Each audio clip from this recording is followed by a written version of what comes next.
Hello दोस्तों, आज मैं एक पिता की हार्ट टचिंग स्टोरी आप लोगों से शेयर करूंगा।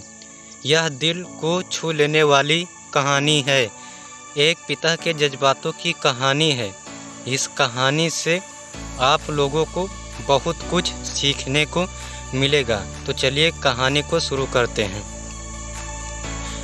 यह स्टोरी शुरू होती है जब मैं घर से गुस्से से बड़बड़ाते हुए निकल आया था और बस स्टैंड की तरफ आगे बढ़ने लगा। मैं मन ही मन बड़बड़ा रहा था कि पता नहीं कितने पैसे छुपा के रखे हैं, लेकिन मेरे लिए एक बाइक नहीं ले सकते।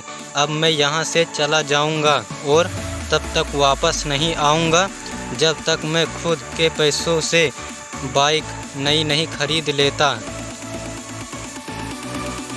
इतना सोच ही रहा था तभी मेरे पैर में मुझे कुछ चुभने का एहसास हुआ। नीचे देखा तो समझ आया कि जल्दबाजी में पापा के जूते पहन आया हूँ। उन जूतों में कील उभरी हुई थी जो मेरे पैर में बार बार घाव किए जा रही थी, लेकिन उस समय गुस्सा अधिक था तो मैं बड़बड़ाते हुए आगे बढ़ गया। एकाएक मुझे याद आया कि मैं पापा का पर्स भी साथ ले आया हूँ। मेरे खुरापाती दिमाग में एक ख्याल आया, क्यों ना आज पापा का पर्स चेक किया जाए, जिससे आज तक उन्होंने किसी को हाथ तक नहीं लगाने दिया था। पता नहीं कौन सा खजाना छुपा है इस पर्स में जो किसी को हाथ नहीं लगाने देते। जब मैंने पापा का वह पुराना पर्स खोलकर देखा तो उसमें पैसे तो नहीं मिले, लेकिन पैसों की जगह पर एक डायरी रखी हुई थी। तब मैंने सोचा, ओह, यह तो खजाना छुपा रखा है। मैं समझ रहा था कि यहाँ पापा ने लिखा होगा कि किस से कितने पैसे लेने हैं और किसको कितने पैसे दिए हैं, लेकिन मैं गलत था। जब मैंने उस छोटी सी डायरी का पहला पेज खोलकर देखा तो वहाँ पर जो लिखा था वह थोड़ा सीरियस कर देने वाला था। डायरी में जो लिखा था उसे पढ़ने के बाद मेरे चेहरे पर जो एक्सप्रेशन थे वह गायब हो चुके थे। मैंने देखा नहीं था, जैसा मैं सोच रहा था वही पर उन पैसों का हिसाब लिखा हुआ था जो अलग अलग कामों के लिए अलग अलग लोगों से उधार लिए गए थे। उस लिस्ट में कंप्यूटर के नाम पर भी पैसे लिए गए थे। कुछ यूँ लिखा था 50,000 बेटे के कंप्यूटर के लिए।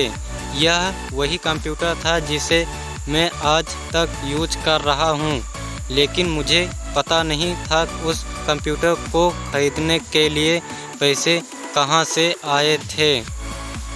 मुझे आज याद हुआ जब मैं पहली बार कैमरे के लिए जिद की थी जो मेरे पापा ने मुझे 2 हफ्ते बाद मेरे बर्थडे पर लाकर दिया था, जिसे देखकर मैं बहुत खुश हुआ था। और मुझे खुश देखकर मुझसे कहीं ज़्यादा अगर कोई खुश था तो वो थे पापा। अब मेरे चेहरे से गुस्सा एकदम गायब हो चुका था। जब मैंने आगे का पन्ना पलटा तो वहाँ पर कुछ इच्छाएं लिखी हुई थी।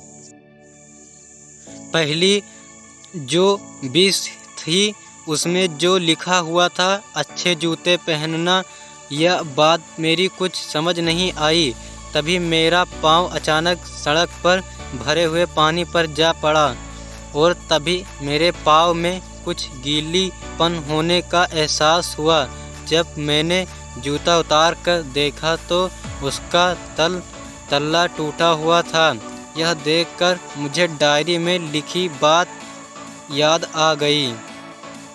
पापा से अब तो जूते पुराने हो गए, नए ले लीजिए। तो पापा अक्सर यह कहकर टाल दिया करते थे, जूते अभी और चलेंगे, अभी कुछ दिन पहले तो लिए थे। मुझे आज समझ आ रहा था कि कितने दिन और चलेंगे। साथ ही साथ यह भी समझ आ रहा था कि पापा पर्स को क्यों छुपाकर रखते थे। आकर बैठ गया। अब उस डायरी का आखिरी पन्ना बचा हुआ था। उस पन्ने को जब मैंने पलट कर देखा तो वहाँ कल की डेट लिखी हुई थी। तारीख के नीचे लिखा हुआ था 50,000 रुपये बाइक के लिए। बस इतना पढ़ा और दिमाग सन्न रह गया। अब मेरे दिमाग के मन में कोई शिकवा नहीं मिला, बस मेरी आंखों से आंसू चले जा रहे थे मुझे। लेकिन जूतों की वह कील पाँव में अब तक घाव बनाने में कामयाब हो चुकी थी। मैंने जूतों को रास्ते में ही निकाल कर फेंक दिया और भागते लड़खड़ाते हुए घर जा पहुंचा। लेकिन पापा घर पर नहीं थे। मैं समझ गया वह कहाँ गए थे। मैं सीधा पास वाली बाइक एजेंसी की तरफ भागा। पता नहीं आज कहाँ से इतनी ताकत आ गई थी कि मैं भागते हुए थक नहीं रहा था, और वह भी बिना। जैसे तैसे मैं बाइक एजेंसी पर पहुंचा। पापा वहां थे। मैं पापा को दौड़कर गले लगा लिया और मेरी आंखों में आंसू रुकने का नाम नहीं ले रहे थे। पापा को समझ नहीं पा रहे थे आखिर हो क्या रहा है, मैं क्यों रो रहा हूँ। मैंने पापा से कहा, पापा मुझे मोटरसाइकिल नहीं चाहिए, आप अपने लिए जूते ले लीजिए। अब आज से मैं जो भी करूँगा अपनी मेहनत से अपने बलबूते पर पढ़ कर करूँगा। दोस्तों बस इतनी सी थी ये कहानी। आप लोगों को अच्छी लगी हो तो कमेंट करें, शेयर करें और चैनल को सब्सक्राइब करें। दुनिया में माता पिता ही सबसे बड़ा सहारा है, इसलिए आप लोग ज़रूर इसे शेयर करें और कमेंट करें।